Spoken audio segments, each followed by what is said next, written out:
everyone, my name is Tamaj and I'm a first year occupational therapy student. So in this video, I'm going to be talking about how I got offers from every school that I applied and interviewed with. So I say applied and interviewed with because I applied for a total of 8 schools and I got offers from all of them, offers to interview from all of them, but I did not interview with, I believe, 2 of the schools I applied to. So I got into 6 out of the 8 schools that I applied to. So every school that I interviewed with, I got into. Now I'm going to just start off this video by saying that I'm not making this video to brag, but I'm making this video for a little bit of encouragement for people who are afraid, because I know when I was doing my research to apply to OT school, there were so many people on forums, message boards who were just freaking out, making it seem like going to OT school was such an impossible task, saying that they applied for 2-3 cycles and didn't get in. And I'm really going to just preface this by saying only think about yourself. Don't think about what the person next to you is doing or why that person didn't get in, because they might have different reasons for why they didn't get in. But just be confident in yourself and your stats, because it is possible to get in. So for me, I applied to 8 schools, as I said. In undergrad, I had I graduated with a 3.6 GPA. So my GPA was not like the top of the top by any means. I went to a private liberal arts school, so the curriculum there was pretty hard compared to other schools. And I say this because there were a few people who transferred from community college, or even people who transferred from other 4-year universities, and they said that they got 4.0s at their university, and then they came here and they've been doing not so well. So I don't know if they took that into consideration, but I graduated with a 3.6 GPA, and after going to undergrad, I actually took 3 years off, and during that time, I worked with children with autism for a private clinic. It was actually a clinic that my pediatrician had opened, and so I actually found out about the job through her. So I was working with kids with special needs in the home, in the community, and kind of just working on their self-care and functional skills. After about 2 years of that, I started to get bored. I felt like I wasn't really learning, so I jumped into an ABA position and I got certified as an RBT. Now, I didn't really like this job. I quickly learned that ABA was not for me.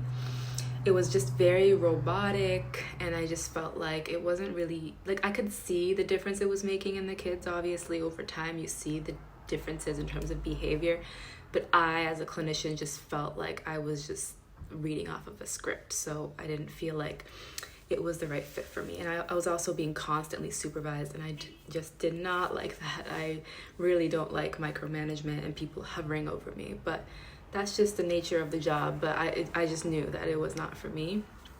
And people telling you what to do, you know, because they write the treatment plans. The BCPAs write the treatment plans, and so they would be telling me what to say or how I should act. I don't know, like, I get it, it's very rigid, but sometimes they would nitpick on small things. So I just knew that that was not for me. So as I was getting all these job experiences, I went back to take my prereqs. So I didn't have any science background, like, at all. I majored in psychology, so I got my bachelor's of arts in psychology. I graduated magna cum laude, I think that's how you say it. And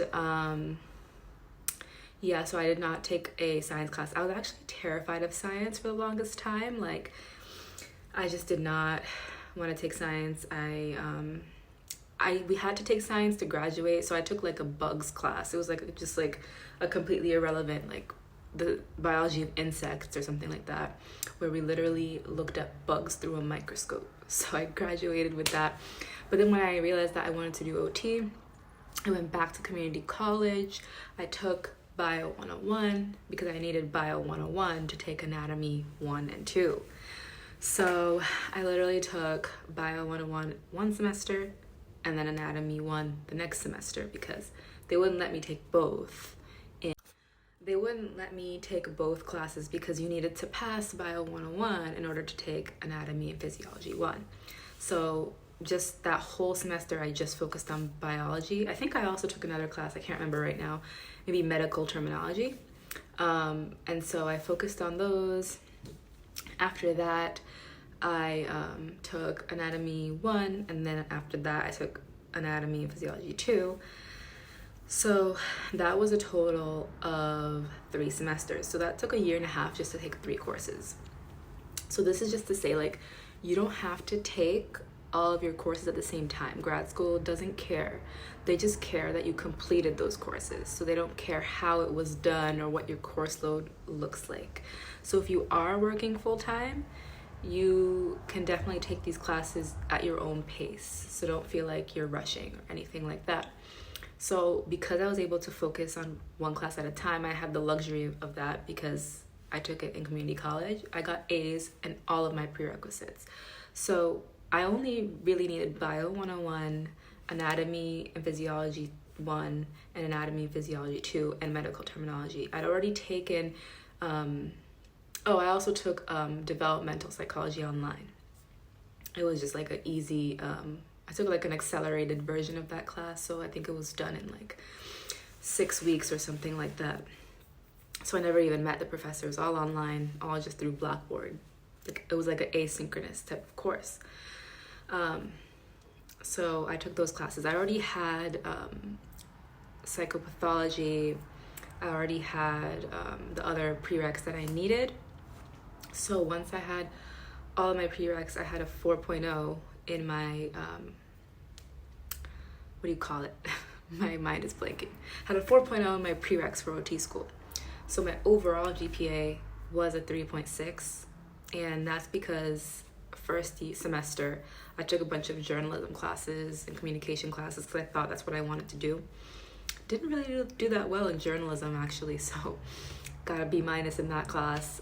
So my GPA wasn't as high as it would have been if I had taken just psych classes, because when I officially declared my major in psychology, that's when my GPA started to get better, because I got 3.8s and above after that, because I really did enjoy my psych classes.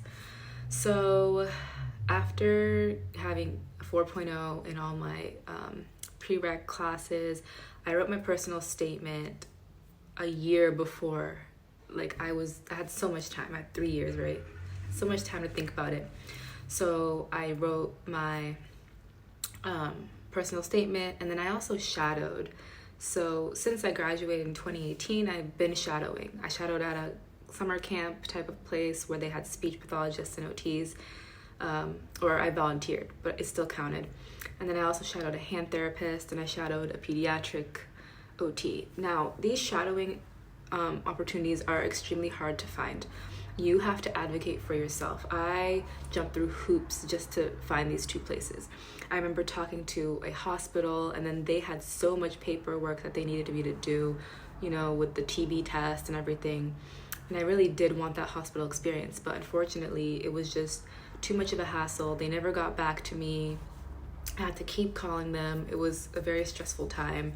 And then you have parents who are expecting things, and they're like, have you heard back from so-and-so? And then you have to explain.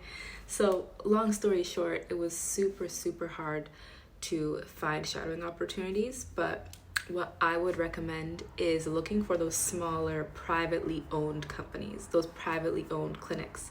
So I shadowed at a privately owned peds clinic, and then I shadowed at a privately owned hands therapy clinic. And I really just Googled. I Googled occupational therapists in my area, went on their website, just, did my research, found the email of the person I'm supposed to email, sent an email, and just sent a bunch of emails, and literally just waited to see whoever got back to me. And so that ended up working out. Hand therapy is not my jam, but it ended up looking good, I think, because it's pretty rare to get experience shadowing them, because most people just go for peds and things like that. But I think that really helped my application. So I definitely recommend finding someplace unique and think beyond peds if you can. Hospital experience would also be awesome. So after you make sure that everything is put together, you have your personal statement, you have your references, make sure to email your references a couple months before. Don't email them last minute because they have things to do too. So make sure you're emailing them way ahead of time. So I had my references. I did the OT I shadowed in the hand clinic. I did another lady I worked with at the private company who was my supervisor. And then I did my anatomy professor. That was my third reference. And then I had a fourth reference. Oh, I think I did a professor from my undergrad institution. So that's 4 references. So I actually did research in the psych department at my undergrad. So I contacted her. So that was 4 references. So they only asked for 3. Some schools only asked for 2. So I went above and beyond because your girl was scared that she would not get in. So I ended up getting interviews from all the schools. And during the interviews, I made sure to show interest in the school. I made sure that I knew some things about the school, go on their website, read up on their school, what's something unique that they have to offer, and just kind of mention it in the interview. Really what they're looking for in the interview is someone who can carry a conversation, someone who isn't scared or intimidated, or, if you are scared and intimidated, I was too, just fake it till you make it. Just be able to carry a conversation and be able to talk about your passion for OT, and that will shine through. Another thing is, if you are a minority, in your personal statement, make sure to mention that because I remember in my introduction paragraph, I mentioned that I was a first-generation Ethiopian American who didn't really know much about different fields in healthcare. I only heard about nursing, doctors, lawyers, engineering. I didn't know what OT was, and that's kind of how I started my personal statement. So kind of capitalize on the fact, that's the right word? I don't know, capitalize or take advantage of the fact that you are a minority and that you have something unique to offer, because a majority of the people who apply to OT school are white. Majority of the OT profession is white. So there's that. So be prepared for that when you go, because your cohort's going to be majority white. You're probably going to be 1 in 5, maybe 1 in less than 10, 1 in 8 minorities in the whole class of 50 plus people. It's probably going to happen. I'm one of 2 Black students, or 3, I believe.